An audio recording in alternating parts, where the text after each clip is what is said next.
أعوذ بالله من الشيطان الرجيم بسم الله الرحمن الرحيم الحمد لله رب العالمين والصلاة والسلام على سيدنا ونبينا محمد وآله الطاهرين واللعنة الدائمة على أعدائهم أجمعين. Can you please give me the markers, brothers al-Fiqh?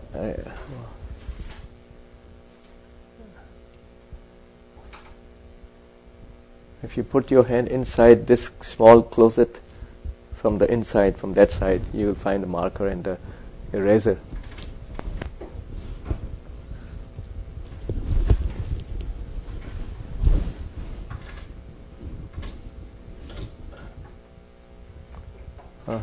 Thank you.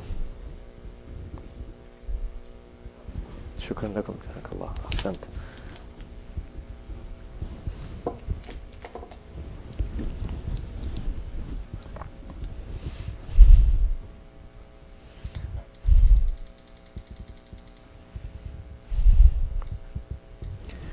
So we discussed the ahkam of adhan and iqama in a little bit detail, and that's almost complete now. And today we will continue forward with, after the adhan, it's the aqsam, the types of wajibat in the salat. So we continue with that discussion, and there are two types of wajibs.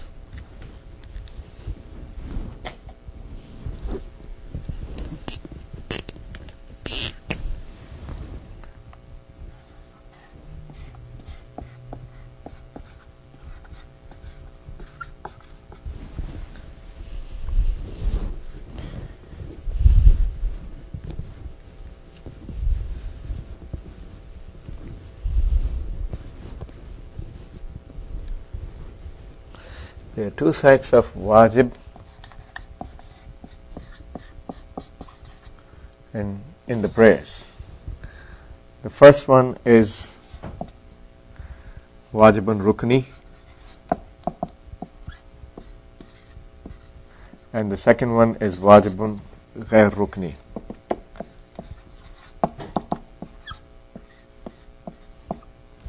Rukni means the pillar wajib, and ghair rukni means the non-pillar.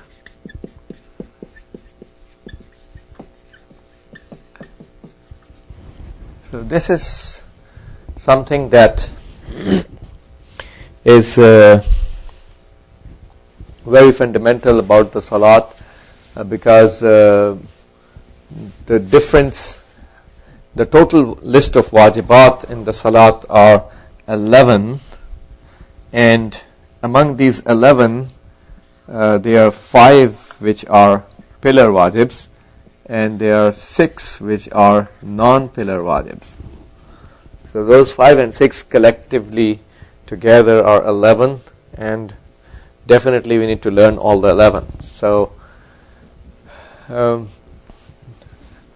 before we mention the pillar ones, the difference between pillar and non-pillar wajib is that any negligence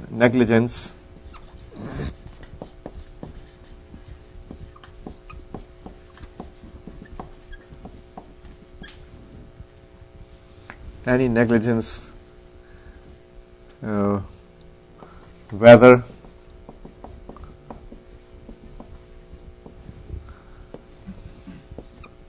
intentional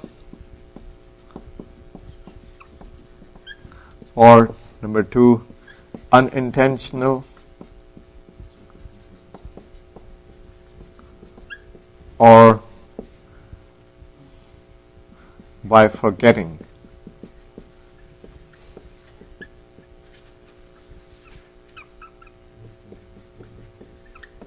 In all the 3 cases, the salat will be batil.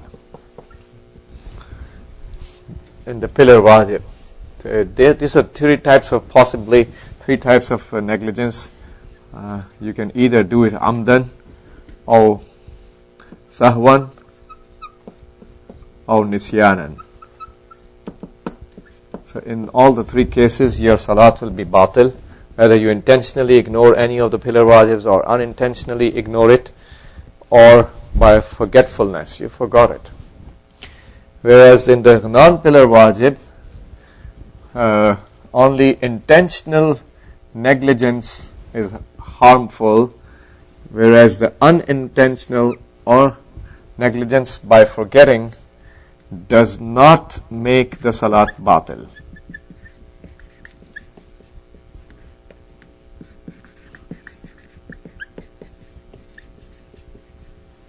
Does not invalidate the prayers. That's the difference between pillar wajib and non-pillar wajib. So in the pillar wajib, all the three are harmful for the salat. It becomes batil. You don't have to continue the salat. The salat is already batil. You just finish it and you start from the scratch. As soon as you do any of those intentional or unintentional or nisyan and you forgot one of those pillar wajibs, just quit the prayers from there and start from the scratch, because it's gone. You cannot compensate. You cannot do jubran. You cannot do anything that can fix the problem. Pillar wajibs are that important. The non-pillar wajibs, only if you intentionally mess up with that, your salat is batil. Unintentional, your salat is not batil. Continue with the salat. If you forgot, your salat is not batil. Continue with the salat, and obviously we have the rulings that will apply, how if you did something wrong, how to fix it, how to repair it, or in some cases we can do it, it's not late. So we will come to those points, how we address each of those cases where a person unintentionally, sahwan, or by forgetting, nisyanan, messes up with the non-pillar wajib.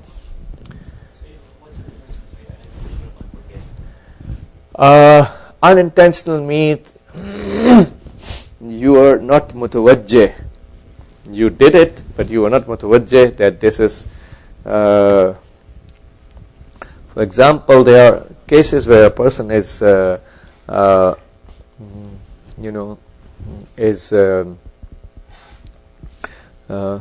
example, let me give you an example. So if you are doing the sajda, for example, so for example, sometimes you do the sajda and you are doing it in speed and your head touches 2 times over the turbat. So this is sahwan. This is not nisyanan.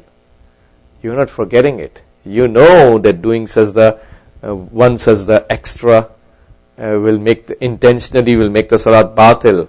But you are not intentionally adding a new sajda. This is sahwan. This is called sahwan. You are unintentionally, you are doing it in fast with speed, and because of your speed, your forehead touches 2 times, for example. Some of the time, 3 times maybe. But there is another ruling also which applies in that case. If you are able, after your head touches once, are you able to lift your head without letting the head touch again? Then you should lift your head, because once your head is touched, it is counted to be a sajda. Although maybe the rest of the parts of the body are, although maybe you did not read anything, which you did not. You did not read anything. You were doing fastly, so you are not reading the zikr. So you did not read anything, but the sajda is done because the itlaqul musamma is there. The itlaq of sajda happens when your forehead touches the soil. So now, what would happen? The ruling says, if you can lift your head when it touches once, and it's about to go back to the turbat because you're doing so fast, but you can control yourself not to go to the turbat again, and you can lift your head, then you have to lift your head. Now that one sajda is counted. This was sahwan. Let's suppose you already did the previous sajda, and this was the second one. Second one, you were about to do it 2 times, but you controlled yourself, and your head touched it, and you can control not to touch it again, and you should lift your head. Don't let the head touch again, because once it touches, one sajda is counted. If you allow it to touch again, intentionally that would be wrong, but in the speed, it's unintentional. It's sahwan. So, but in the middle of touching two touchings of the head, if you can control your head not to touch it again and you lift your head, you should do it. Now what would happen? You did not read the zikr of sajda. That again is an sahwan, a negligence that is done sahwan. So what you would do is that obviously your sajda is counted, that you did the sajda, you didn't do the zikr of sajda, sahwan, which is a ghair rukni wajib. Zikr of sajda is not done sahwan, which is a ghair rukni wajib, the salat will not be batil.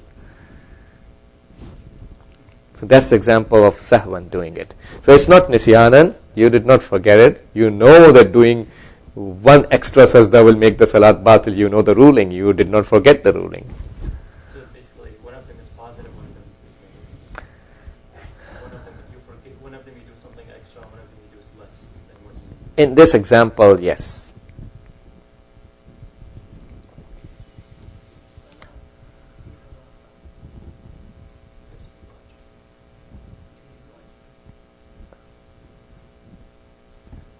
إذا لديك سؤال في خدمتكم تفضل. نعم فهمت السؤال. أها. كنت أسأل عن السؤال، كنت أسأل عن الصلاة إذا صليت وبالك مشغول في شيء ثاني مثلا أو سهيت فيها أو ما تدري وش الكلام اللي قلته في الركعة السابقة وما كنت يعني ما دريت عنه في الركعة اللي مضت، فسجدت ما دريت وش قلت في الركعة اللي راحت فتكون باطلة. الصلاة لا تكون باطلة إذا أنت نسيت الركعة، يعني أي ركعة أنت فيها أنت لا تذكرها، عند ذلك الصلاة ليست باطلة.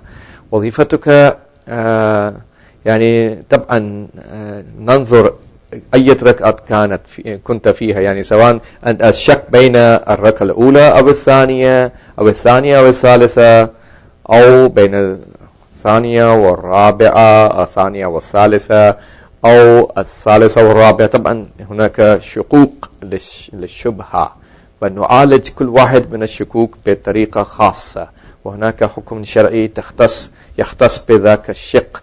فهناك فروق في المسألة. إذا كان الشك للإنسان بين الأولى والثانية طبعا صلاته باطلة، أو إذا كان الشك مثلا بين الثانية والثالثة كذلك صلاته باطلة.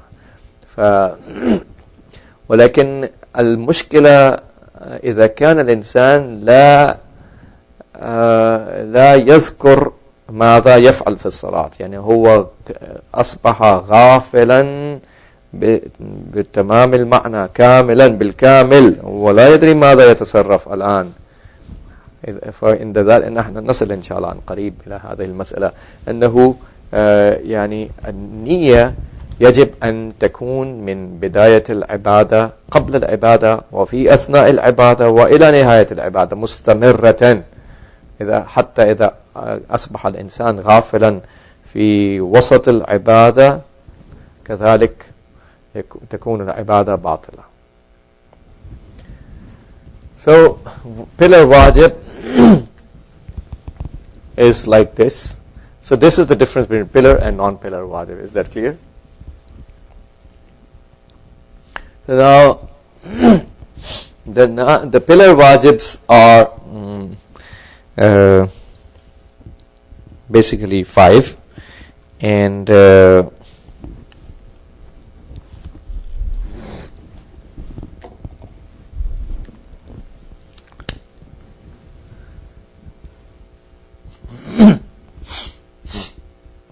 are 5 pillar wajib. The first is the niyat.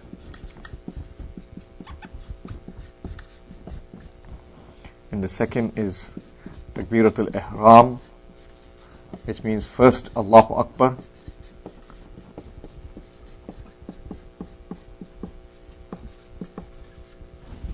And the third one is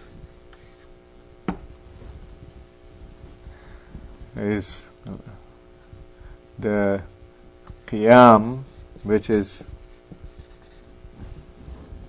that standing المتصل بالركوع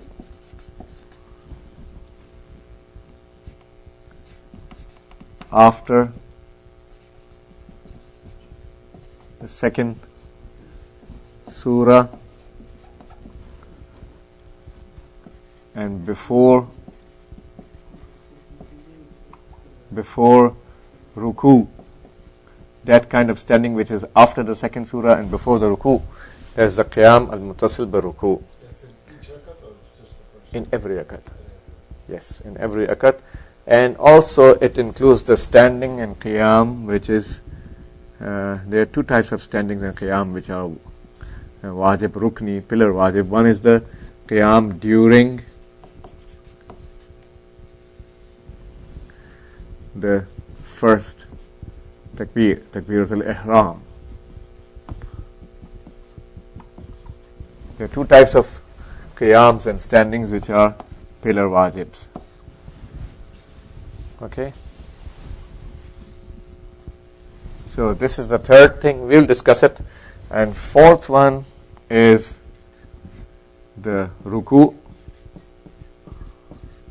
And the fifth one is sajda,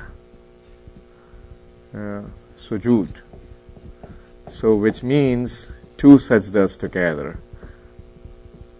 One sajda is not pillar wajib. Two sajdas together compose a pillar wajib. Now we'll come to these things one by one.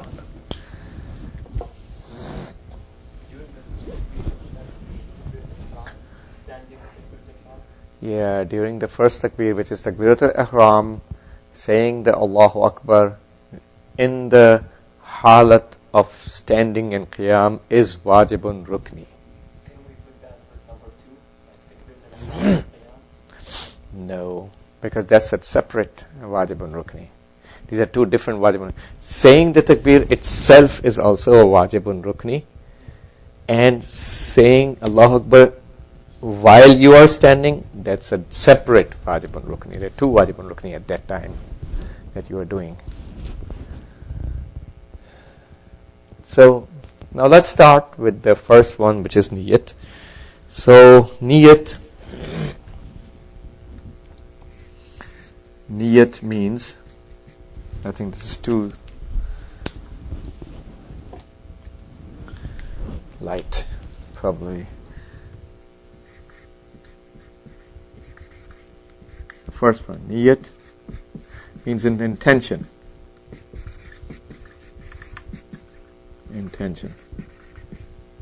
So niyat, which is defined as qasdul qalb, means the intention, the driving force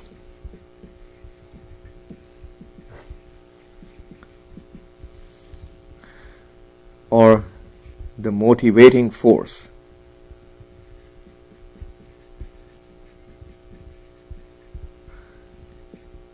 deep in the heart.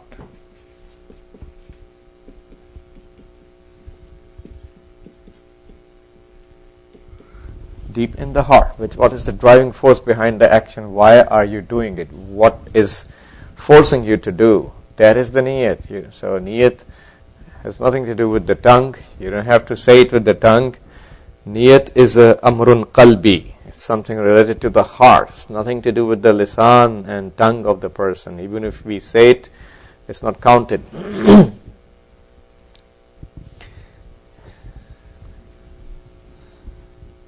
In Allah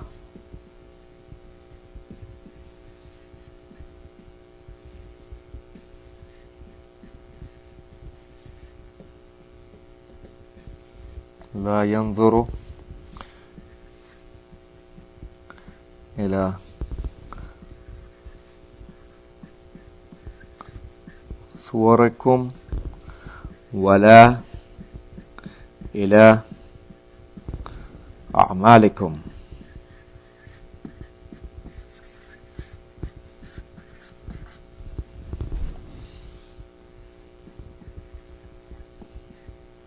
ولكن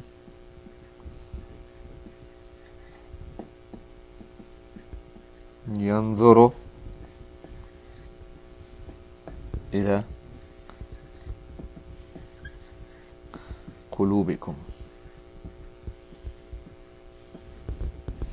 This is the hadith of the Holy Prophet sallallahu alaihi wasallam. Allah subhanahu wa ta'ala does not look towards your faces, suwarikum wala ila a'malikum, nor does He look towards your actions. Walakin yanzuru ila qulubikum, but He looks towards your hearts.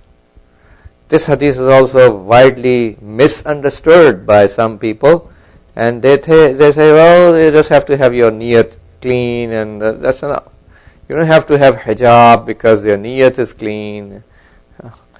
Let's not misinterpret any hadith, okay? And let's not abuse the teachings. Let's apply the hadith precisely in the mawrid, and in that instance, in that place where it is intended to apply, in the same meaning. We cannot misapply or misinterpret or or misuse the hadith. So basically, this is nothing to do for a person to come up and say, Assalamu alaikum, that, so we don't have to do the hijab because Allah only looks towards the qulub and the heart. And in the heart, I'm pure, I don't have any bad intention. So it doesn't matter, you don't have any bad intention.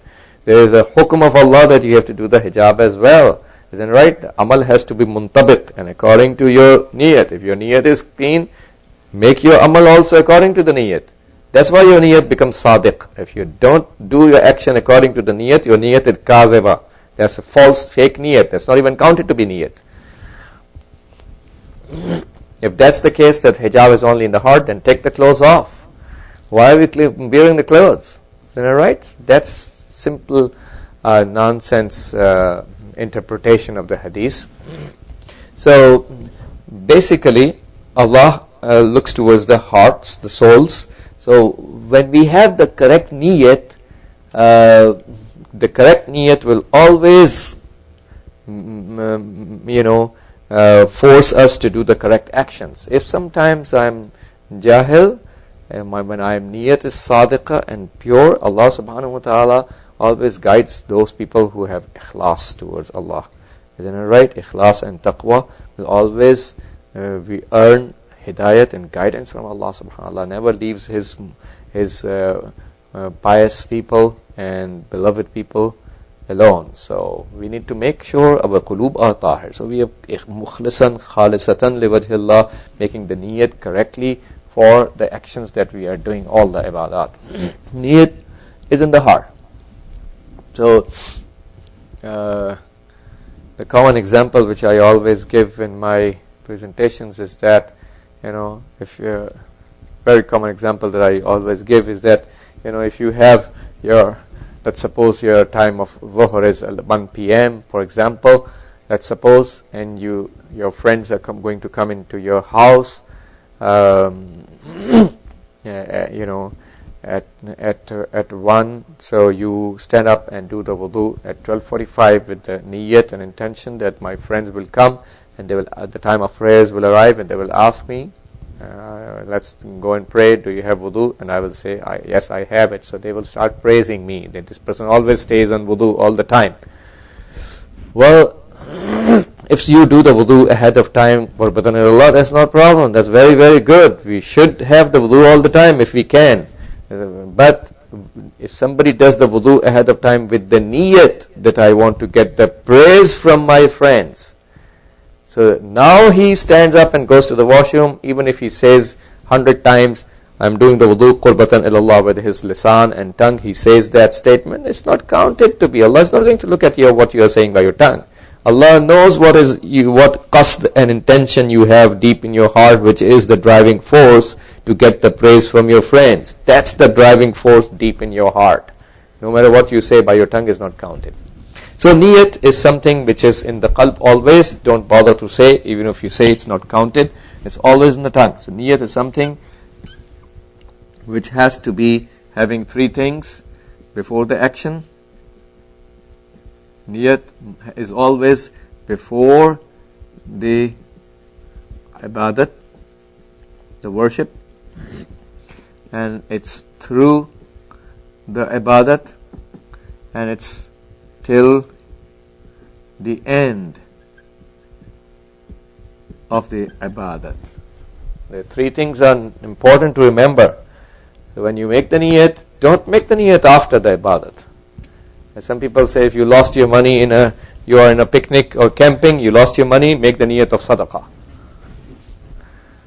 You can't make the niyat of sadaqah after losing the money. Maybe if you did the niyat before that, you wouldn't even lose the money. Isn't it right? I should do a niyat that if ever my money gets lost, it's sadaqah.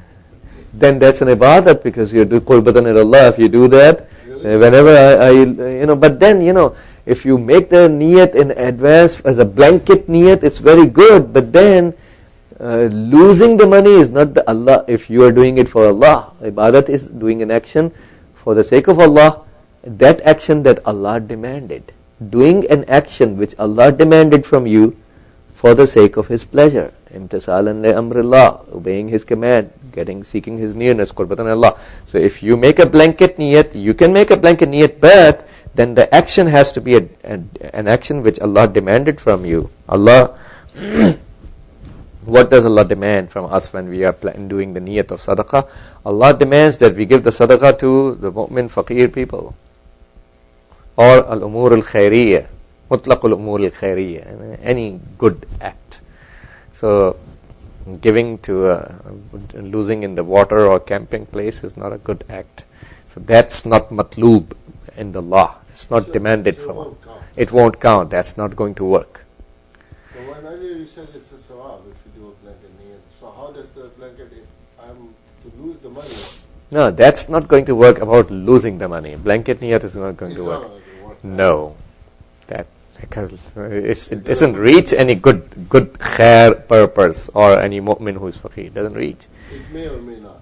So well, but from our behalf, we are not fulfilling what Allah demanded from us. When we lose it and drop it into water or a lake, did I fulfill what Allah clearly asked me to do? No, I did not fulfill from my behalf. I did not, do as He commanded.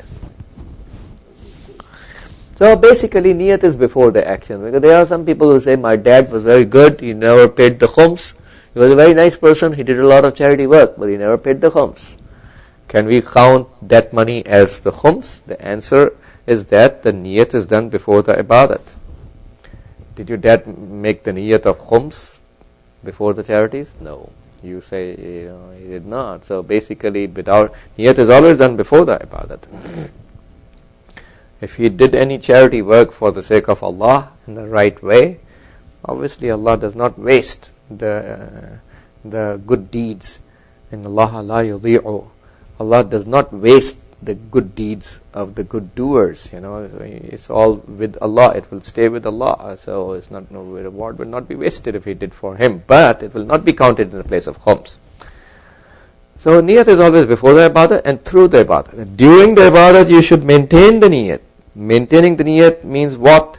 Maintaining the niyat means that if somebody asks you, hey, what are you doing? Do you know the answer to reply? Or you start thinking, what am I doing? Let me think. You don't have that niyat hadir in your qalb, hudur and mustahdar in your qalb. The niyat should be always there in your heart. That means you should be able, you should know the answer any time. If somebody asks you during the wudu, somebody asks you during the salat, what are you doing? You should be able to say, we can't speak during the salat, obviously, but you know the answer to be able to say, if it was allowed to say that I'm doing 2 rakats of Fajr prayers, which is ada qurbatan ilallah. So that's through the action till then. So if somebody becomes ghafil during the ibadat, the ibadat is batil. If you become ghafil from the niyat, and it's till the end, that means you have to maintain it till the end. So even if you, in the last moment of ibadat, you are ghafil, you become lost, you don't know what you're doing, the ibadat will become batil. Because it has to be till the end of the ibadat. So this... You sometimes, like, you pray Dhuhr or Asr, and you start to think, you think, am I praying Dhuhr or Asr? Does that mean... Salat is batil. I'm coming to that example. Actually, I was coming to the same example. Yeah, so here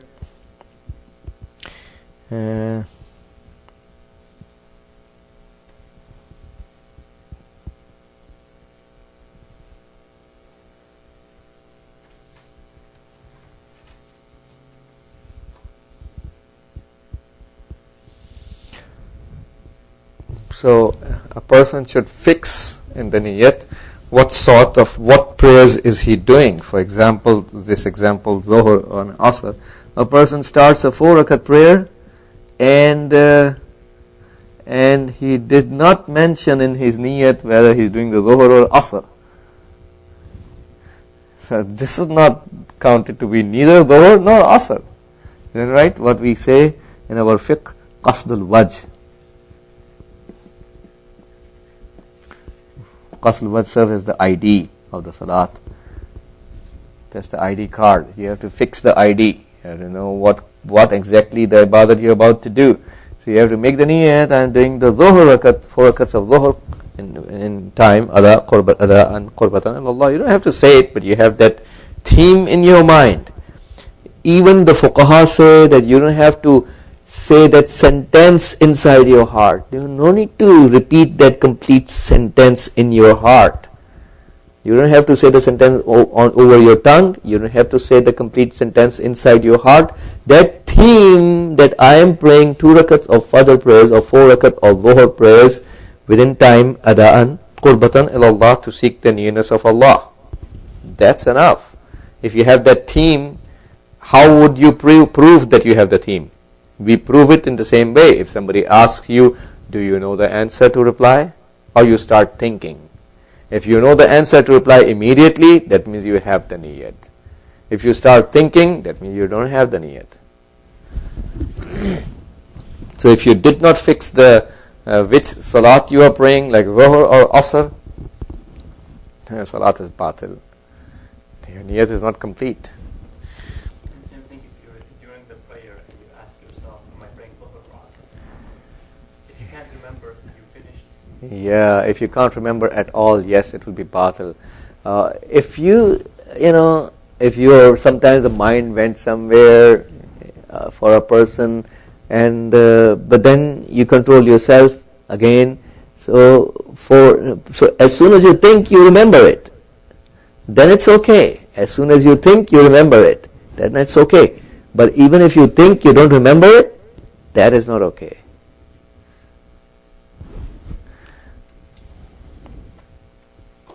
So getting distracted does not end the niyat, or does not. Getting distracted is basically is going to affect the qabuliyat of the salat, because it's against the concept of khushu in the heart. A person is not focused on Allah subhanahu wa ta'ala. That's why the heart is going here and there. So it is against the khushu, and without the khushu al-qalb, the salat is not accepted. So it will harm the acceptance of the salat, but not the fiqhiyan. From the fiqhi perspective, the salat is not batil. If a person's mind goes here and there, but as soon as you think you know the answer, so then it's okay, you still have the niyat. So if you think that the quality of the prayer is not good, you got distracted or something, can you repeat the prayer? No, you cannot repeat the prayers, because obviously if you repeat the prayers, why would you repeat it? I mean, either there is a naqs or fault in the wajib, rukni or ghair rukni, which is not there. It's just the tawajjuh in the qalb was not there, hudurul qalb was not there. So for the sake of the missing of khushu, you cannot repeat the prayers. If somebody says his wajib prayers with the niyat of wujub for the second time, that will be bid'at. You can do lima bidillah, right? But you don't do that because you already did according to fiqhi perspective. Your salat was correct. Even mafidhimma, we don't repeat it. Isn't there a story of We do the things when when there is a fault in our prayers. From the jurisprudence and fiqh perspective, when there is no fault, I didn't have the khushu' qalb, then I should have higher level of taharat in the qalb, because khushu' al-qalb is obviously directly related to the sins, generally speaking, of mine. So because I have sins, that's why I don't have the khushu' al-qalb. So heart is not focused on Allah because it's not focused on the rest of the times of the day other than the salat. So if we can control ourselves completely in the rest of the hours and minutes in the day and the night, then for those few minutes of the salat, it will be easy for us to control, because we have we control ourselves all the time in the rest of the hours of the day and night. It would be hard not to focus on Allah. For the sake of missing of khushu, we cannot repeat the prayers. We should do tawbah from the sins. Because from the fiqhi perspective, there is no fault in the prayers. You repeat the prayers when there's either a mistake in the rukn, then it's gone, or ghair rukn. In some of the cases we do that, but not in the cases where from terms of fiqh our salat is correct, but it's just that shara'itul qabul, the conditions of acceptance, which are 4 in Islam, are not fulfilled, then we can't repeat the prayers. So We do the tawbah. In Ramadan, when we do the 100 rak'ahs, we do Limat al-Dhimma, that doesn't cover these prayers. We kind of messed up. Well, that we do it, that if we haven't prayed at all for that day, that's a different story. Here in this Mawrid, you have already prayed for that dhuhr of your this day. It's qiyas mal fariq. That's not the same thing. So it only fills the gaps if there is a fiqhi problem. Correct. If you fiqhiyan, in terms of Islamic jurisprudence, your salat was incorrect, then obviously you will repeat it. Otherwise, if you're from the fiqhi standpoint, your salat was correct, you don't have to repeat it. For not having khushu' al-qalb, repeating is not the solution. I can again have my mind going here and there because I did not do the tawbah and did not have that level of taharat. Khushu' is entirely related to istighfar from the sins and taharat in the qalb. It's nothing to do with repeating. Even if I repeat, I may again do the same thing. Wasn't there one of our Arif or ulama who did all his prayers 3 times, and the first set of namaz, if it's not accepted, then the second set of namaz? I heard it in the majlis. Yeah, that's, Because he prayed all his namaz 3 times. there are some narrations which tell us about some of the scholars and some of the ashab of Aimma, at least 2 or 3 ashab of Imam al-Sadiq alayhi salam did, according to the narration, they repeated the prayers for each other. It's there. So, it's, ma'fi dhimma will not be haram, but what we are discussing here is not your obligation to do that.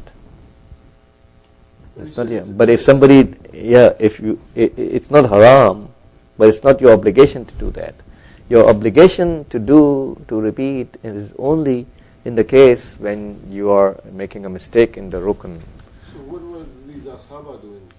What was their niyyat? No, they were just doing ihtiyatan. If there is something mistake, so we repeat it. But it's not an obligation to do.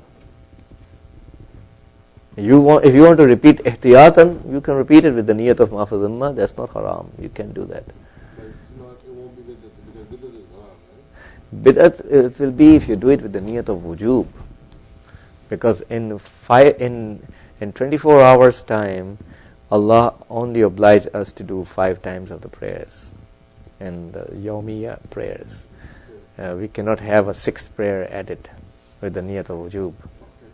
So, the shukr bata illallah would be okay if I did it 2 more times or 1 more time? Yeah, add the niyat of ma'fi dhimma as well.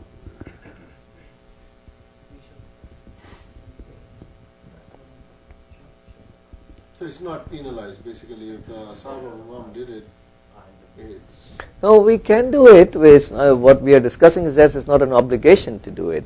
But otherwise, if you want to just do it like, ma'fi dhimma, not with the niyat of wujub, just ma'fi dhimma, which is an ihtiyat, you can do it. You can repeat it. Ma'fi dhimma is not haram to do. So,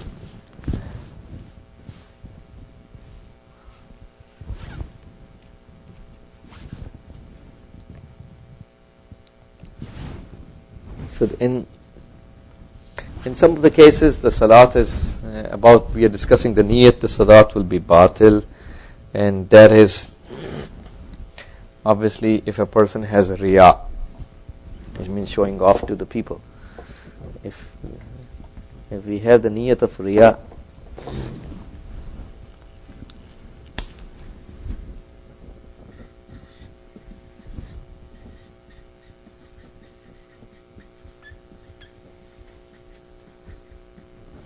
and it can be of several types. For example, a person, first type of riya, he wants to show to the people.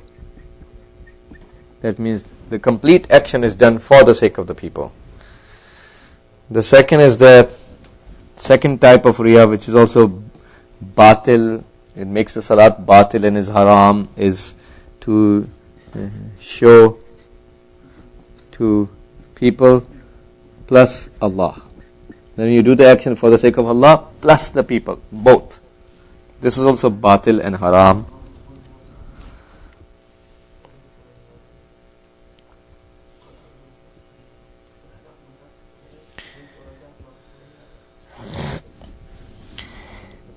The third possible situation where the niyat, if the niyat has riya in it, your salat will become batil and it's haram as well, is that you just do a part of salat for the people. For example, just the dua in Qunut is just one part of the salat, not the whole salat. For example, I choose one dua specifically to show off to the people, God forbid.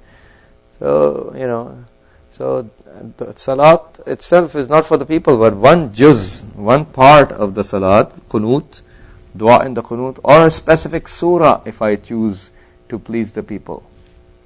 That's also riya. The whole salat will be batil and also it's haram, both.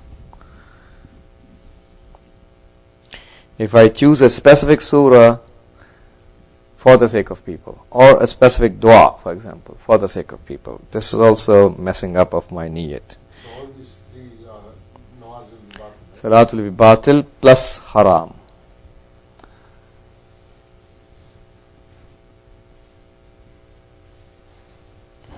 The fourth case of riya, where it's also batil and haram, is that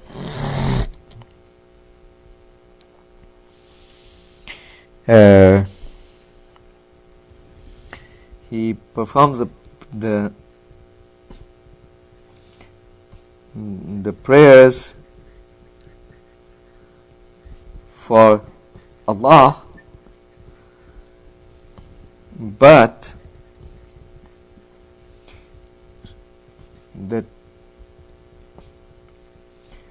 the specific time or the specific place he chooses to pray is for the sake of the people. For example, a person goes to the masjid to show off to the people.